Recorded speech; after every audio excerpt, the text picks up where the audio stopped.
So our next source of dry heat will be the oven, which is this kind of big rectangular box looking thing. It's usually always connected to the stove, and it has a bunch of usually buttons up here. Now what's great about the oven is how it has all these different racks. Now you can always pull something out and adjust the rack. And depending on what you're cooking, you can change exactly what you want to cook. Usually if you want to cook it faster, you put it on the top right here. If you want to cook it a little bit slower, right down here. Now what's cool about my oven in particular, it's conventional, but it also has flow. So it goes in a certain rotation over and over again, which makes it cook faster and more evenly. Now, first things first, you want to make sure nothing is in the oven. That's how you will start. You want to make sure nothing is in the oven. No extra food. Perfect. Now you go up here and you start by pressing the bake button.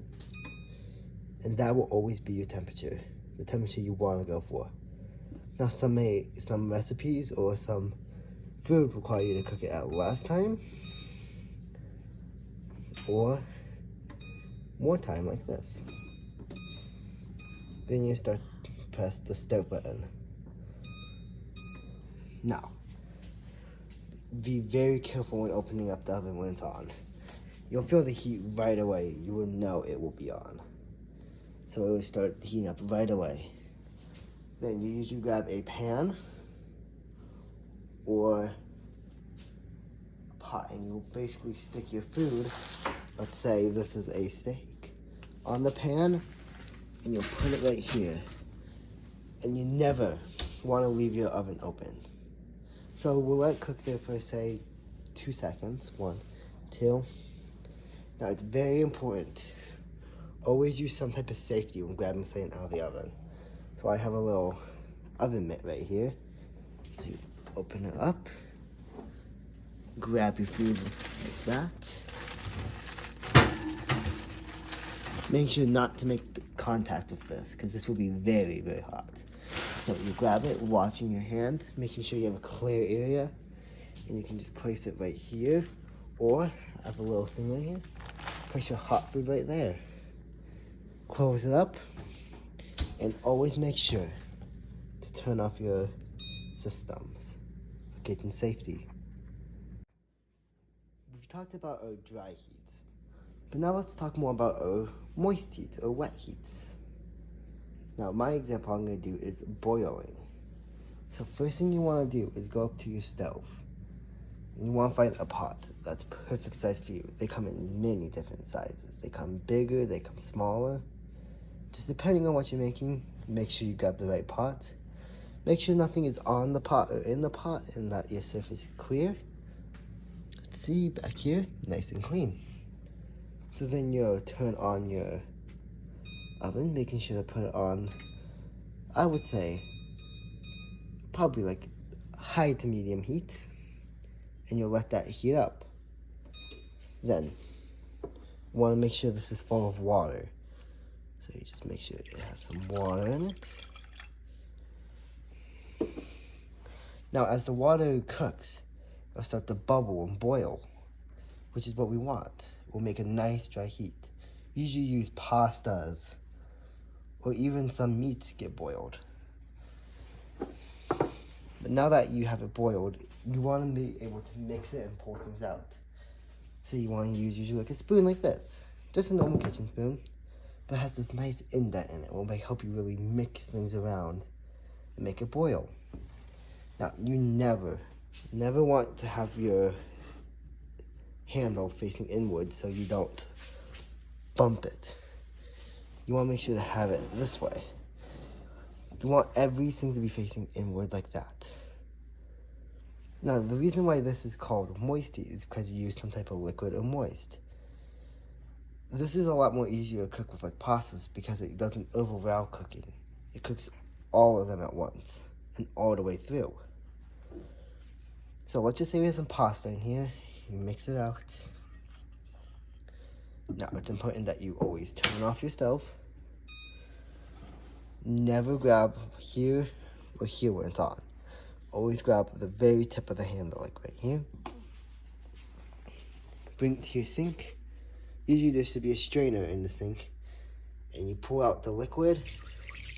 And the strainer should keep all of your food from going down the sink. Other than boiling, we have another nice cooking thing.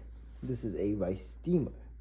It uses steam to usually cook rice, but you can usually cook other things like meat. Some vegetables like asparagus get steamed. A lot of things get steamed. Now, it's very important that you make sure that your electricity like this is away from any sort of water or sink. And make sure that you have a clean surface. So make sure to keep everything at a safe distance. You don't want to have any fires, anything like that. Now, I want to pay good attention to this. You do not want to touch or obstruct this vent. This will make sure that it doesn't explode and that it doesn't burn anything. Now the way this works is you open it up and you can see we have this and then we have like a bowl inside. Now you grab your rice. I just have some nice jasmine rice here.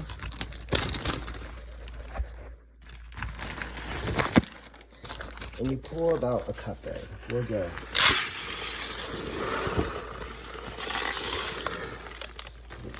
now that you have your rice, you would want to get some water to go with it. Usually it's 1 cup rice, 2 cups water, pour that in. Then you'll give it a close, and you'll let that cook. Now it's gonna take a really long time. So you'll turn this on by pressing the on button, and then you choose the rice you're looking for. You can saute something, just steam it, or you can use the specific white rice button. And if you need to, say you're having a busy day, you can always delay the cook. Now, once it gets cooked all the way, be very careful. This will be hot and the top will be a little toasty. And you want to make sure that you step back for safety reasons, press this button, and open it. From there, a ton of steam should come shooting out. Make sure nothing's near that steam. Then you'll grab your spoon, scoop out your rice, put it on a plate, close this up, and always make sure to unplug your utensils and turn it off. Now the next type of cooking we're going to do is just a simple stew. Now what a stew is a combination of dry heat and moist heat. Usually you cook stew in a big pot or in just a tiny pot depending on how many you're serving. Now you always start off with your beef broth or your chicken broth depending on the type of stew you're making. But usually some stews I know are just beef broth, a little bit of wine, potato, and some beef. Now you want to make sure that you always have a clean surface, nothing obstructing it, nothing making it catch on fire. Always check behind, lift it up. But always make sure that your pan is clean and nothing's in it. Then you'll want to put yours on probably medium heat, so like probably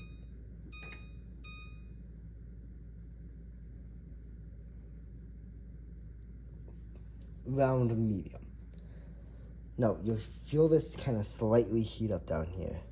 That's good. You kind of just want your stew to boil and cook all your vegetables and meats inside of it. So you want to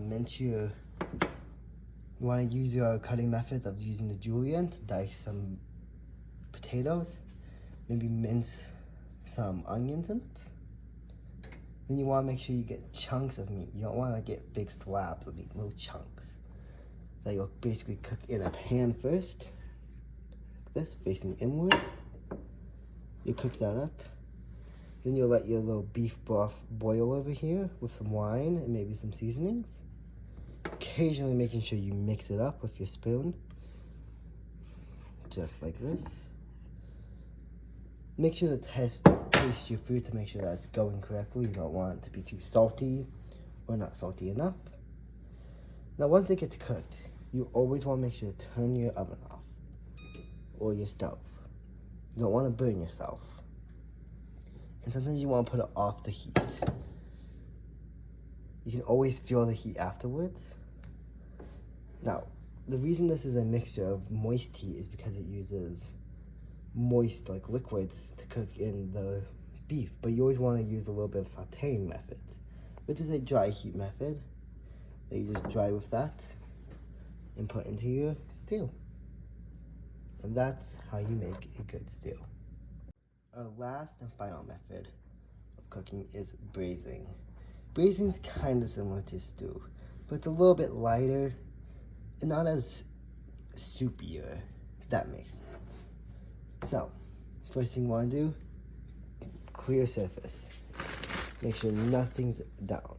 Well, make sure to wipe it down. Always be careful of the heat. Make sure that your pans are in a good position. Not out there, not out here. Make sure they're all facing inwards. You don't want to accidentally bump into one and spill food all over you and burn you. Now, the stove will help with the dry heat. So you turn on your stove, put it around, let's say 6, which is around medium high. And while this heats up, this will take a while to heat up. You want to wait for that to heat up. You would want to start making your stew again. So just putting some broth in here, or some just simple little broth, a little water, and a little salt. And you're gonna mix it up like always, making sure to keep it going, but not burning it. Now once that gets nice and heated up, you check on this and you put some oil or butter in there, and you put your vegetables and meat in. Actually, put your meat in here. Get another pan for your vegetables. You do not want to cross-contaminate your food. So once the meat's nice and cooked, you'll make sure that it's not burned by flipping it, since it's only one source of heat. So flip it. Make sure it's good. If it looks bad, if it looks burnt or undercooked, either cook it for a little bit more, or the best thing to do is just try with another piece of meat. Now once you get your meat, you'll put it into your little mixture here. And you grab your vegetables that you had, also put them in there. Making sure to let it cook for a little bit. While that's cooking, make sure to turn off this heat. Now the great thing about my oven is it has this hot surface, which tells you that this is still hot, even if it's not cooking. So you want to be careful of that. But once your braising's done, you'll have a nice braise in your pan. Hi. When it comes down to cooking, the number one thing is safety. But you also want to understand what type of heat source you're using. If it's dry heat or moist heat. We're going to talk about some dry heat materials right now. Right now I have a griddle, which is a really great source of dry heat. It's an electric heating device that you can put food on this little pan right here. It'll make great food with breakfast items usually. Pancakes, sausages, bread. It's usually what you use for the griddle. Now to start using the griddle, you first want to make sure that you have a clear surface. You want to make sure that nothing's obstructing it. Then you want to turn on your griddle to a certain temperature. This has a great way of saying what temperature it is. And you're going to let it heat up for a little bit. Once it gets heated up, you're going to grab your oil or butter and just give it a spray. Making sure to cover every surface. The reason you want to spray the griddle is to make sure that nothing sticks to it or gets stuck to it, because that will either ruin the food or the griddle. Now, you want to place your food down. For our example, we're going to use some bread. You just want to place it down right here. Now you want to let it sit for a little bit and cook. And since we're using bread, it needs to be cooked on both sides, because the griddle only has one surface. So you're going to grab your spatula, which is a little utensil that you use to grab and flip things. You can also mix things with it, and some of them have sharp edges that you can cut things. So once you feel the heat of it and notice that it's getting nice and warm, you put your hand underneath it and then you flip it. Now you want to make sure to really observe the side you just flipped. Make sure it's to the perfect desire. That's not undercooked, that's not overcooked. We'll make sure it's that perfect crispiness. Now once it gets to that perfect crispiness that you're looking for on both sides, you just gotta grab it and place it on your plate. Now, it's very important that since we learned about kitchen safety that you always turn off your utensil, make sure that it's all the way off, and you want to make sure to wipe down your surface. Making sure you have a clean environment is very important. So just clean that off. The reason the griddle is a nice source of dry heat is because it only has one surface applying direct heat with no moisture involved. So it just applied a direct heat to our bread.